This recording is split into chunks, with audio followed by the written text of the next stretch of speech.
We're here this morning at the European Parliament with Mr. Proinsias de Rossa, Labour MEP for Dublin. I'm going to put some questions to Mr. de Rossa on the EU's development policy. Mr. de Rossa, good morning. One of the most important roles that the EU can play in the world is to promote peace, development and to combat poverty. Now, do you think the EU is doing enough for that, or is it in fact failing? And just give us some idea of what the EU is doing in this area. Well, I suppose the first thing to say about our role in the world is that the European Union is the largest donor of development aid in the world as a union. And that is apart from the contributions that the member states make as well.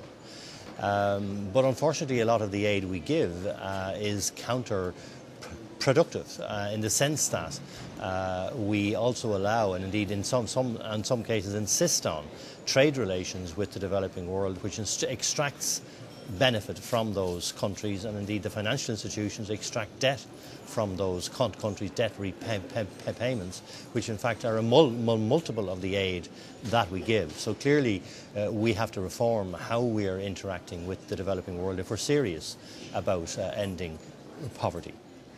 And what about in those countries where there's a lot of unrest and instability? How can we guarantee that our development aid is actually being channeled to the right places? Well, the only effective way we can do that is to work through NGOs. In certain circumstances, obviously, we will work through member state, or rather developing state governments. But I think one of the most important things we can do in terms of helping the rest of the world is to have an effective crisis management system, which ensures that we can actually intervene when there is either a man-made disaster or a natural disaster. We currently have provisions to provide aid in disaster situations, but unfortunately it takes too long for that aid to be prepared and for instance, peacekeeping forces to be put into the field. So we need to improve how we do that. We need to improve the coordination between the member states in order to ensure we can do that more effectively. And that leads me on to the next question. What exactly is human security?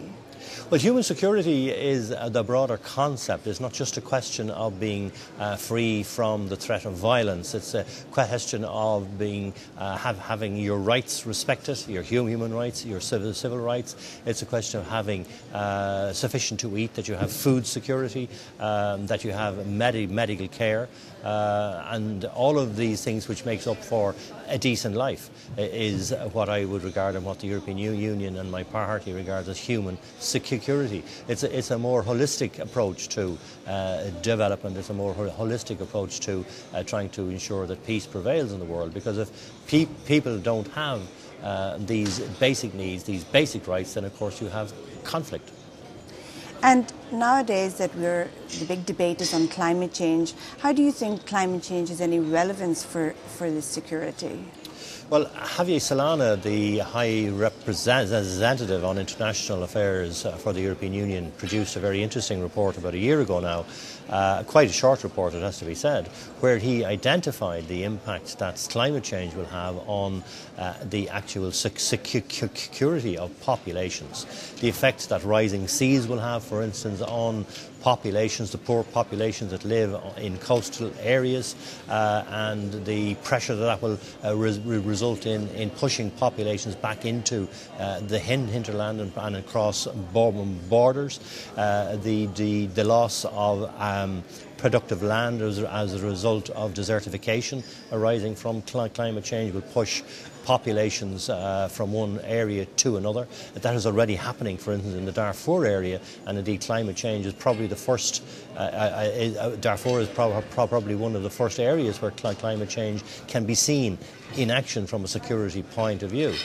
So it's extremely important that we, in addressing the issue of climate change, we also address the security dimensions of climate change by trying to ensure that we put in place adequate international provisions so that populations can move where necessary in an orderly way, and indeed see can we prevent the impact of climate change on their livelihoods.